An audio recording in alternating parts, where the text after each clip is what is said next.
Ani, Bonjour, Kwe, Tansy, greetings. It's Catherine from Moonstarlodge, and I thought I'd say we're from Georgian Bay this week instead of Central Ontario because it's beautiful here in Georgian Bay where we are. It's an interesting week.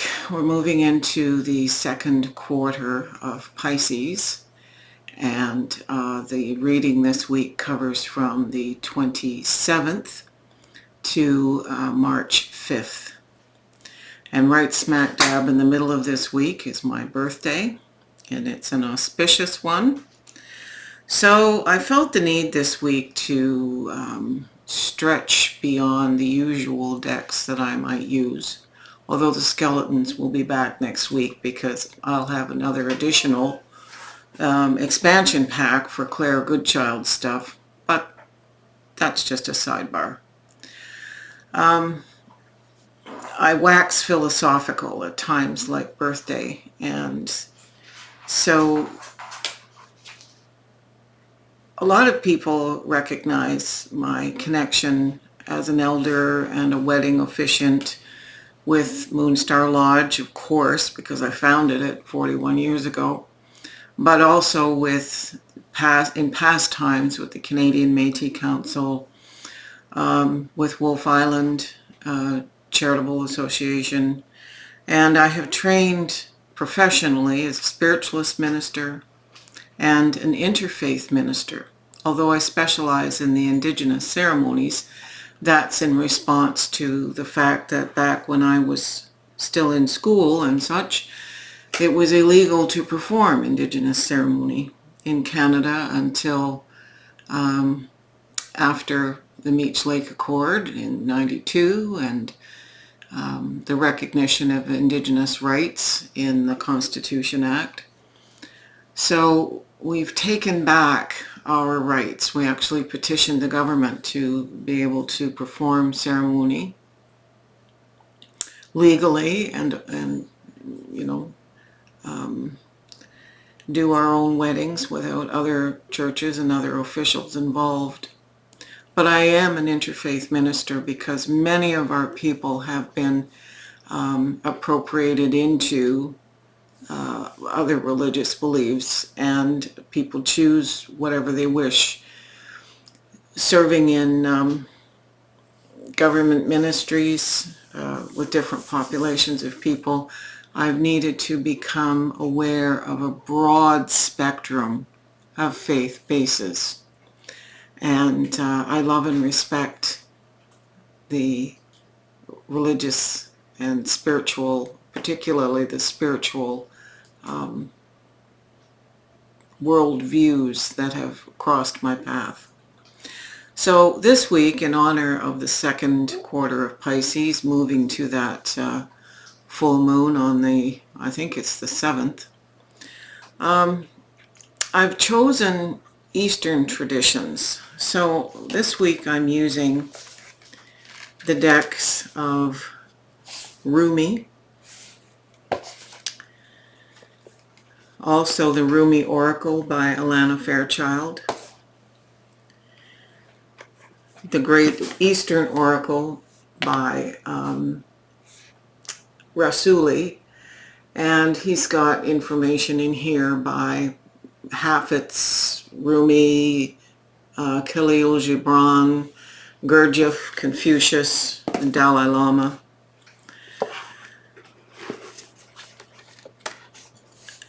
Also, the Sufi Wisdom Oracle, the Sufi Tarot by Aida Hussein, and finally, for some astrological guidance for this particular reading, the Black Moon astrology cards. So,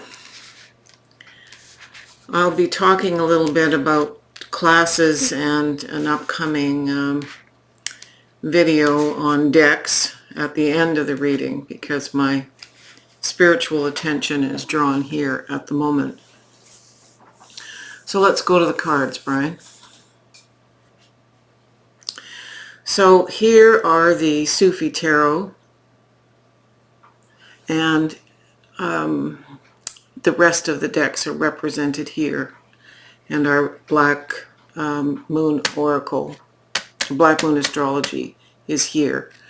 So let us start. So our significator card here is the Two of Coins, or the Two of Pentacles, and it is the card of balance. So our significator calls us to seek balance and harmony, and it's easy to get out of balance when we are not centered, when we are not focused, when we are not counting our breaths between what's happened and our reaction to it. So staying in balance this week is critical. It's clarified by the Hand of Fatima. Wow. The Hand of Fatima is the Great Mother, and she is all about lovingness and the maturity of how we process our feelings. And whatever seed of inspiration is coming to us this week, Fatima is all about making sure that it comes to fruition. And so we will look at the timing of that fruition shortly. So basically, the staying in balance, we're being told here, is going to allow us to be in a receptive place from Spirit, and a seed or a beginning, and Fatima and the other deities are going to support this seed, this beginning, this inception. And it's very passionate, so I suspect it's like we would see with the Ace of Wands, for example. It's interesting because to be in balance, we have the influence of the Alchemist, which is the same as the Magician in a regular deck. So you have the lemniscate, the symbol for Alpha here, and you have all the elements together. So we are being influenced very much by alchemy and being able to, if we are focused, take the information we are receiving and manifest something. This card is interesting. Limitation is power. It's asking us to lean into our limitations. Limitations are very much something that's self-assumed at times. We believe we are limited in certain ways. So it is a different way of looking at our shadow. Whatever we think is holding us back, that's not the time, or this is not the time to ignore it. We need to lean into it and pull them into our pool of strengths, because this is saying our limitations are our strengths. They are power. So moving along from the Two of Coins to the Alchemist, we end up with the Son of Cups. And this is, if there's any card in a deck that is the Knight in Shining Armor, this is that. Very idealist. It's a masculine energy. However, that doesn't mean that it's not applicable to us. It's just a very young aspect of ourselves. So we are creating something here. We're being told we're creating something, that we have power, we have alchemy, and now this energy of the Son of Cups could take us off. I mean, we've got all the power and strength and capacity here. We just have to be careful not to be subjected to whims and a bit of immature idealism. Idealism isn't always immature, but we have to be careful that we don't act too quickly. This card clarifying our Son of Cups is the Alchemy of Friendship. And it asks us to radiate love and attract affection. So he's very much about this. this Son of Cups. He's radiating love, but if friendship is not just with sexual partners or people we are at work with. This is about expanding our community in the biggest sense. The Malika of Swords is the Queen of Swords, and she's all about integrity. She's all about cutting off that which doesn't serve us. So she's really balancing here the possible impetuousness of the energy of this Knight or Son of Swords. And she's saying we need to come from a mature place. The birds represent divinity, and it's a clarity. This is a card of clarity. So we're not leaning into tangents. We're leaning into what we perceive as limitations to gain power.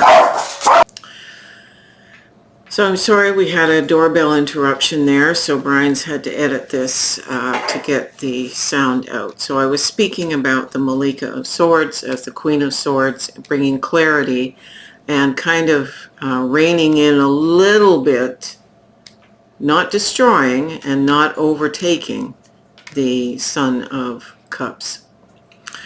The Queen is clarified here by a Rumi card. This Rumi was all about poetry and love songs.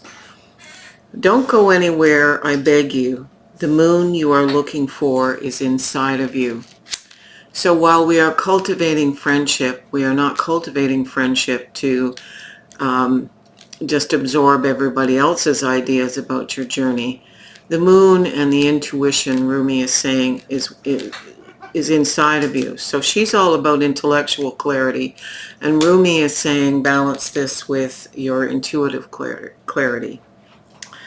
Now, here we go. We do have the Ace of Staffs or Wands. So here's this creation, this seed of creation we're being told is here, and we've got all this wonderful energy going to help us on a new journey. Wands are passion, spirit, and it isn't quite manifested yet. This is still in its spirit form.